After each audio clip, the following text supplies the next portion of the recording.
so people can see it, because this is key. Okay. But I just want you to lock this in as Gilbert gets these clips up. You can get those up if you want, Gilbert. Lock this in, those of you listening. The ball needs to hit above the square and needs to be descending when it hits the backboard. I don't see any high school players doing that. I don't see any high school players. They're putting it off the glass. Like, this is game changing for you. Gilbert's going to show us what it looks like right now. And as he's pulling this up, one more thing, producer Kyle might be freezing the chat box at different times to drop in different links. And Kyle, go ahead and give him Gilbert and my Twitter handle right now. I'm seeing some requests for that, because hit us up with any extra questions on Twitter afterwards. We'd love to get into basketball conversations with you. It's what we do all day long. Okay, but right here, if you guys can see this clip, and all these clips, Kyrie, for the most part, is going to be using whatever he's doing off the dribble to create space and get downhill. And he's going to be initiating contact so he can get to his spot. And if you notice, anytime he has a big, anyone with size, it is high off the glass. Anybody that can bother his shot, that's what he does. And he uses a variety of finishes with both hands. And this is all stuff that you all can work on.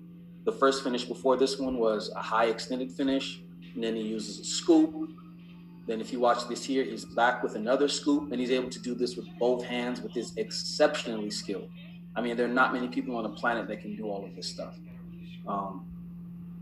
And this is something that we do here at PGC quite a bit, is we talk about chest reads, shoulder reads, and then what you do in space. And if you can watch in these finishes, Kyrie basically has an answer for each of those situations. Now, if you watch, this is Karl-Anthony Towns, which is a 7-footer, and he hits first. He gets into his chest. And he's bringing the ball high off the glass with his left hand. This is another possession here, the same thing. He's going to hit first, and look how high the ball is on the glass.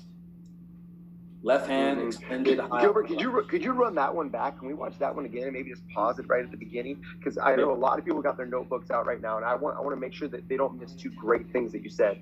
One, it doesn't matter what finish you use. All finishes are going to require you first to hit first.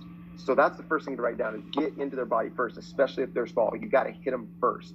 And here's the second thing that we've got to still remember is get that ball high on the glass. So right here, as he gets into Karl-Anthony Towns, really notice how he does those two things on this one here.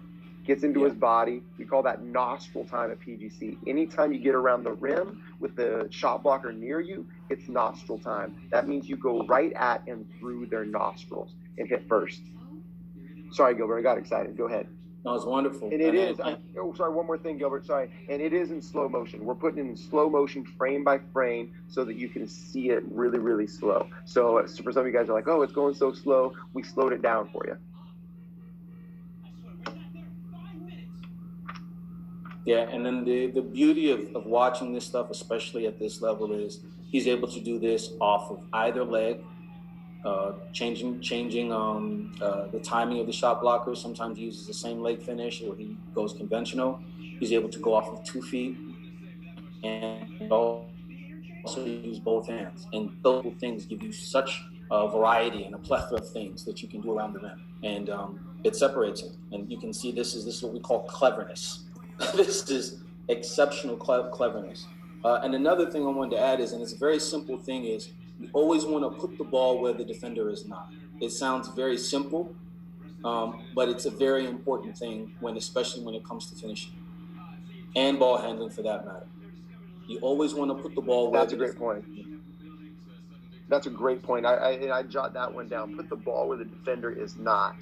And Gilbert, you said something else that I want you to unpack for them a little bit more, is a late finish. I don't think that's a term that maybe everybody understands. What do you mean by a late finish? Late finish?